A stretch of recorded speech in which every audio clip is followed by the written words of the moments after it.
Good day, everyone. I am Regina Pahonor, a third-year education student pursuing Bachelor of Secondary Education, major in English in Negros Oriental State University, Shatun Campus.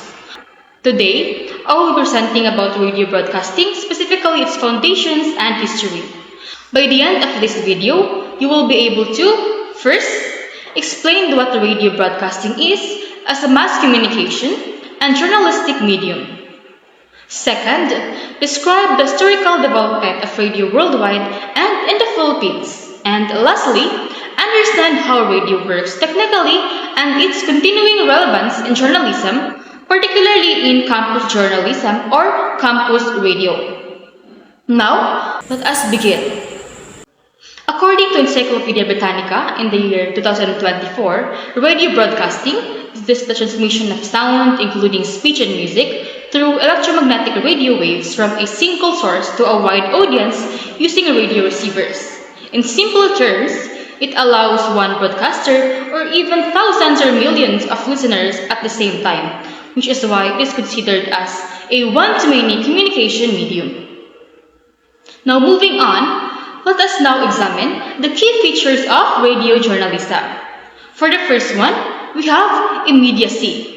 This means that news can be gathered, processed, and broadcast almost instantly, allowing listeners to stay informed about current events in real time. For example, during typhoons or calamities in our respective communities, radio stations can immediately broadcast safety updates and evacuation instructions, and even when there is an internet breakdown or power interruption. The second feature is accessibility. It ensures that the radio reaches a wide audience, including those in remote areas or locations without reliable internet or television. This makes it a trusted source of news for many communities. Next is portability.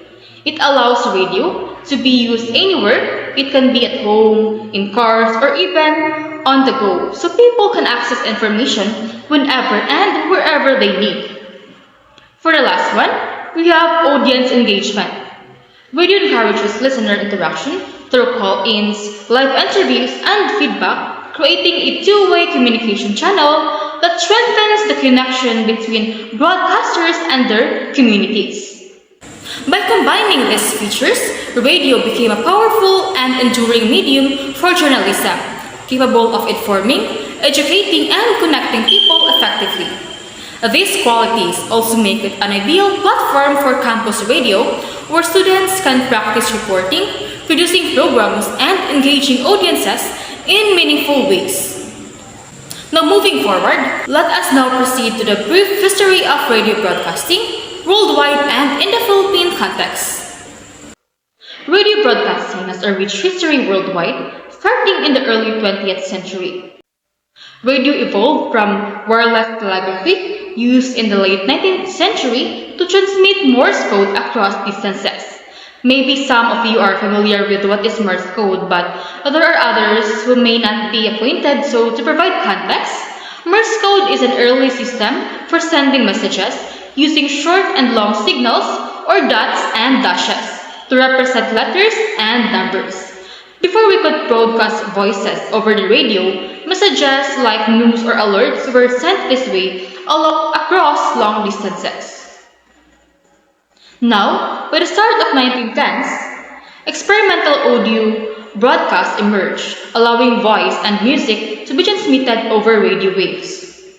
The 1920s marked the radio boom, when commercial stations like the KDKA in the US in the year 1920 began broadcasting news, entertainment, and election results to a mass audience. During this era, radio became the fastest and most reliable ways to access news, especially during events such as World War I, the Great Depression, and World War II. Countries worldwide from the US and the UK to Germany and Japan began establishing radio networks for news, propaganda, education, and cultural programs.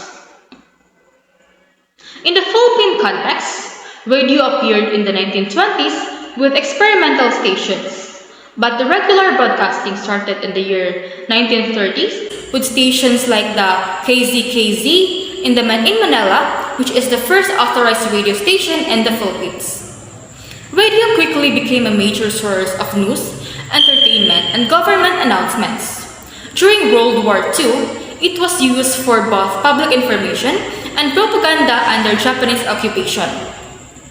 After the World War, radio networks expanded rapidly, helping today to educate the public, unite communities, and promote cultural programs.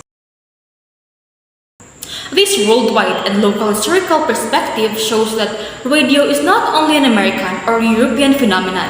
Instead, it has been an important medium globally, adapted to serve the needs of each country and community. To understand our topic in a more deeper level, let's now tackle the basic process of radio broadcasting, including its sounds, signals, and transmission. The technical process of radio broadcasting involves three main stages. The first one is sound capture. It is a microphone that converts sound, such as a broadcaster's voice or music, into electrical signals. For example, a campus radio host reporting on school events generates signals that will later reach listeners. The second stage is signal transmission. These electrical signals are sent to a transmitter, which converts them into radio waves. The waves travel through the air at specific frequencies. The last stage is reception. Radio receivers such as home radios, car stereos, or mobile devices pick up the radio waves and convert them back into sound. Now, let's talk about the two main types of radio broadcasting, which are the AM and the FM. AM, or amplitude modulation, works by changing the strength or amplitude of the radio signal. One of its key advantages is that it can travel very long distances, even across regions.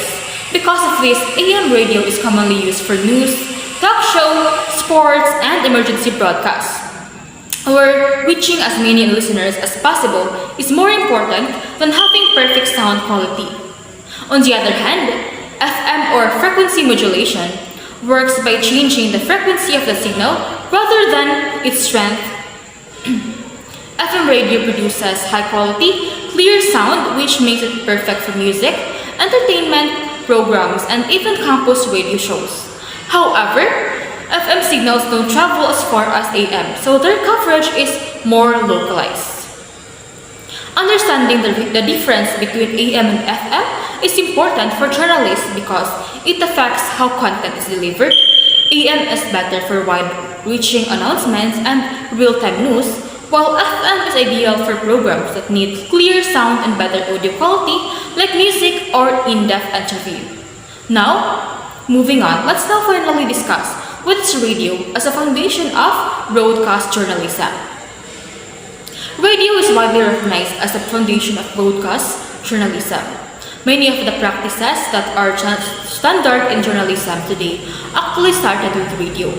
For example, live reporting, or the covering of events as they happen, was first made popular on radio. This allows audiences to experience the news in real time, whether it's a natural disaster, a political event, or a community happening. Radio also pioneered interviews, giving a platform for experts, witnesses, and community members to share their perspectives directly with listeners. This makes news more informative, credible, and human-centered. Finally, radio journalism set the standard for ethical practices, including accuracy, verification, and public responsibility. Journalists learned that maintaining trust with listeners is just as important as delivering the news. In short, radio didn't just inform people, but it shaped the way journalists report, tell stories, and engage with their audience, laying the groundwork for television, online news, and even campus radio today. In conclusion, radio broadcasting is a key medium in mass communication and journalism. Radio combines immediacy, accessibility, and educational value, making it an excellent platform for students to learn journalistic skills and practical ethical reporting and engage audiences effectively. Understanding radio helps us see journalism as evolved and why even in the age of the internet, radio remains a powerful, trusted medium. Thank you for your time. May you continue to discover and learn more about the important and exciting world of radio and journalism.